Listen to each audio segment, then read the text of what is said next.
All right, well, it is the morning of day, what day is it? 5, 4, 3? I don't know. Day something. We got here. All right, we found it. Worked on the car. We went to the track, drove day 1.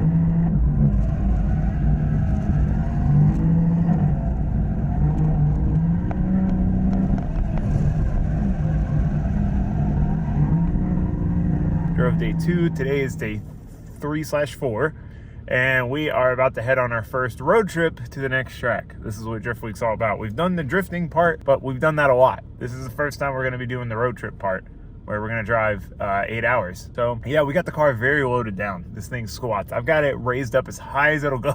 It's still like doing a wheelie. And there's a weird grinding metal clanking noise. But we'll wait 5 minutes to reset it. Yeah, that's what it said. We're trying to get CarPlay working. But yeah, we can't figure it out. So we're just gonna try to keep driving it, I guess. But we're working on this right now. This car didn't come with CarPlay. So we're trying to reflash it so we can get CarPlay. Which I don't know if we're doing it right, but I can't. It's hard. It's tough without CarPlay. Managed to get CarPlay somewhat working. It was still being a little buggy. It kept disconnecting and reconnecting, which always at the most inconvenient times when you're trying to navigate through a city, but we managed to get out on the open road. With this thing's like cruising on the highway at 75 or 80 miles an hour. The most we have driven it after the build was to and from the track from the Airbnb, which is a 15-minute drive. So we're going from driving a short 15-minute drive to driving an 8 to 10 hour drive with 600 to 800 pounds of stuff loaded up in the car. And the noises were pretty rough because there was new noises popping up all the time, and we weren't sure which ones were new, which ones were old, and eventually they kind of stabilized, and we stopped worrying about it because what choice did we have? You know, we had spent a bunch of time trying to diagnose the noise issue, but we couldn't find it. For as obnoxious and loud and not good sounding as it was, we couldn't find the noise. So we just kept on trucking and hope for the best at this point. At least we had the CarPlay working and we could listen to music and make this drive a little bit more enjoyable. So as we get out into the desert, we're picking up speed a little bit more at a time, cruising at 80, 85, and the car was handling it really well, except for the fact that I did not balance the tires. I don't really ever balance my tires, and most of the time it's not a problem, but on a street car that you're trying to drive 8, 9, 10 hours, it can be a problem. So the tires were pretty out of balance, so we had a lot of vibration at speed, but overall the car was doing well, aside from the noises. The noises were just concerning the whole time. Even though they were there and things weren't getting any worse, it was always on your mind, especially as we get out to the middle of the desert. I mean, we're at the point now where we've got to plan our gas stops so that we don't run out of gas between gas stations, because there might be 50, 60 miles from one gas station to the other. But as we crested some hills and got through a couple mountain ranges, we started to make our way into civilization and into California. And that's when the traffic really started. As we got into California, it seemed like the traffic jams were a reoccurring problem every hour or two. And with a twin disc clutch and a lot of weight in the car and the car squatting like it was definitely a clutch workout. But hey, all things considered, we're in an F80 M3 doing this trip. It could be a lot less comfortable, but we know there's some things that we need to dial in on this car as we go throughout the trip to make it a better cruising, driving car. There's just some bugs that need to be worked out, and that's kind of part of shipping your car across country without ever testing it out, you know? In the grand scheme of things, not too bad. So we had made it to our Airbnb, and we got to hang out with some farm animals. We got a horse, we got a pig, we got some piglets. That was pretty cool. And then we loaded everything up and headed to Willow Springs. Horse Thief Mile is the track we are going to be driving. Now, I've seen so many videos of Willow Springs. I've seen so much stuff from here, but I have never been here myself. I've never driven here, let alone been here, driving here in my own car. This is a huge moment for me. I've always wanted to drive this track. And man, I gotta say, pulling up to this place, it is way more incredible in person than I ever imagined it was looking at it online. It's just absolutely insane to see this place for the first time. All right, well, we made it 8 hours here. We're here at Willow Springs. This is an incredible looking track. You can see all the Driftweek drivers. So many cars, so many cool cars. Yeah, so This is a pretty intense track looking. You know, you're interrupting my intro. That is so rude.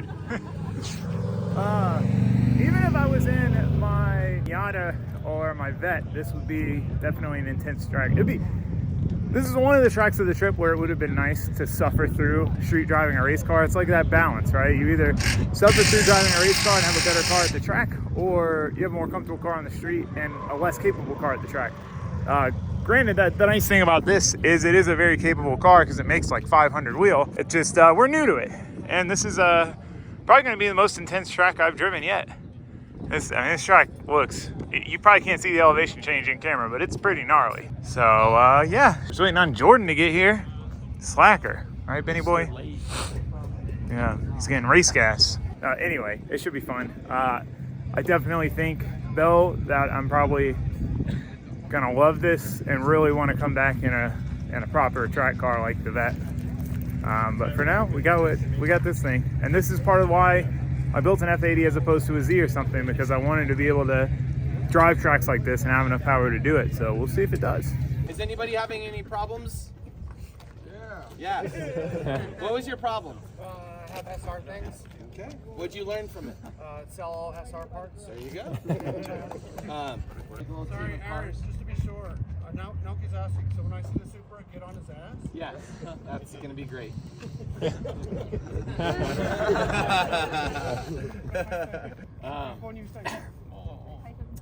What else? All right, let's talk about Willow Springs specifics. So you don't have any like chicane in front of the water tower or anything, right? So the water tower is like the one spot that drift cars flip over. So when you transition right below that water tower, it like really narrows, and if you grab the edge of the track, it's like a little cliff, and if it grabs, it might flip your car, and you get a lot of speed coming down. That rail right there, that's where you get a decent amount of speed. This transition doesn't slow you down, and there's a pretty tight kink right around the water tower, so just be mindful of that. Like, you'll either break a rim, or if it gets really bad, you can flip your car.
Up to.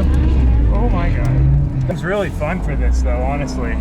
Yeah. Like just like ripping between the corners, like it feels really good, you know? I think I'm definitely put the other thing in. Yeah, maybe have to do that sooner than later. Because I don't know if you can feel it as a passenger, but like when we come out of the corners and I try to shallow up to link it, they just run tires. Okay. Like it'll open up and then like the car just like won't stay sideways. Okay. All right, well, thing one, car feels amazing. Thing two, greatest track ever. It'll probably never come through on camera because it definitely didn't seem as cool until I got here, but epic track. Right, Jordan? I love it. It's so fun. Before I ever drifted, I saw this track, and I was like, I would love to do that one day. Yeah? Here. Like, Really? Yeah, there's some pictures and like drone shit, and I was like, and then you're here, and driving it is just as good as you thought, and the view is almost better. Yeah. The elevation Like, change is way yeah. crazier than you think. Watching people drive it. I don't know if it's the elevation, but it's more like the downhill has no grip, and then the bank hits you so hard. Yeah. So it's not like you're dropping off elevation-wise, but yeah, I love it. It's like a roller coaster. Yeah. It's sick. Yeah, no, we're having fun. I love it. I roasted a set of tires already. It's definitely a tire eater. So my car still has the electric locking diff. There's an electric motor that adjusts the diff ramp, but the ABS sensors are all like unhappy. So it doesn't really, it's working, but it kind of unlocks a lot of the time. So Jordan made me this little thing. You can show it if you want. Yeah, I'll show it. It's not a secret, even though I gotta no one find it. else- It's in my camera bag. So basically the motor's spinning and adjusting the ramp. So we're gonna take this that he made me, basically tighten up the ramp and then lock it down tight. So it's gonna be kind of like a welded diff, which is why I haven't done it yet, because I don't want it to be like a welded diff, but There's still clutches though. So I bet in some scenarios it probably there are still clutches in there? Yeah, but the thing is it just puts so much pressure that they don't slip. Okay. So over time, if you do weird things or whatever, it gets hotter, it could in theory slip and retighten it. But it's just a little thing that, it's not like a secret. It's basically like maxing out, the motor maxing out. Normally when you floor a car, there's ramp on clutches, it applies pressure. This is doing that for you. Right. What do you think, Ben? How does it look to get to? Kind of tough, kind of not. So we installed the diff lock, and we noticed while we were under there that our axles were running into the sway bar because it was disconnected, and that was the source of our noise. So it's kind of a 2-for-1 special. It feels like it's locked. It feels like the diff is locked. That's good. You hear it? Yeah.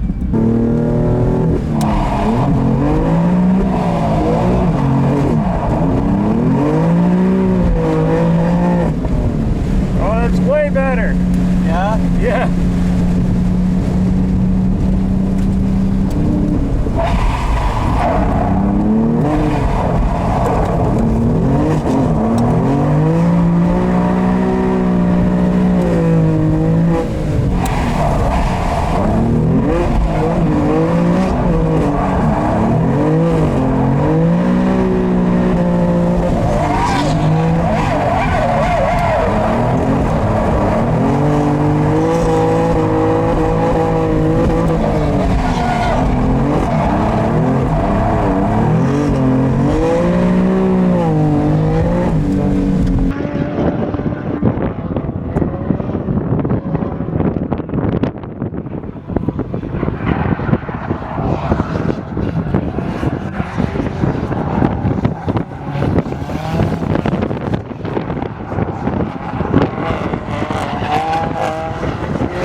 tires cool off. Probably a good move. See if I can squeeze a couple more out of them and then probably put another set on and kill those two. So one thing you'll learn if you start drifting is that trying to drive through a drift track to exit and not drift is virtually impossible. Unless your car is completely broken, it's really hard to drive through those corners and not throw it sideways like I ended up doing.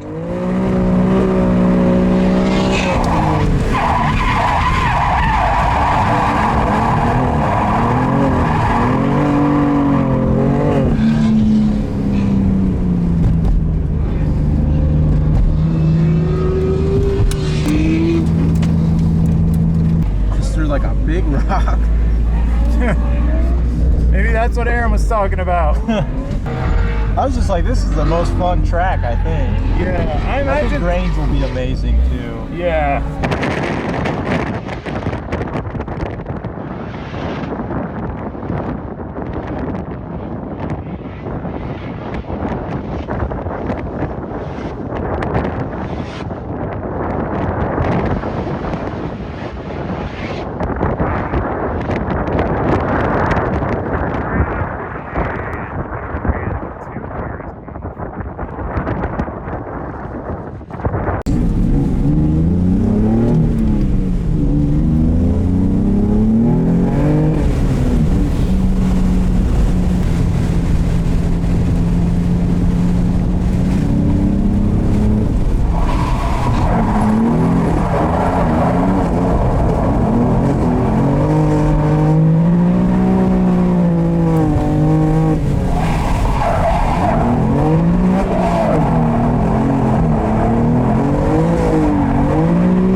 Alright, well, we're all loaded up after Willow Springs. What an incredible track. Look at it off in the distance. Why won't you focus?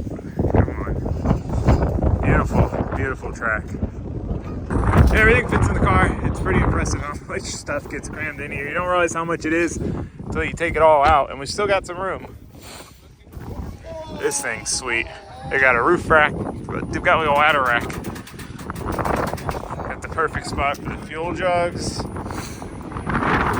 Solid setup.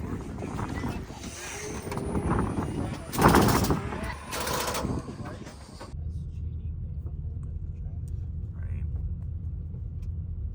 Look at that sunset, boys. Woo! Sheesh. See why it's called the balcony.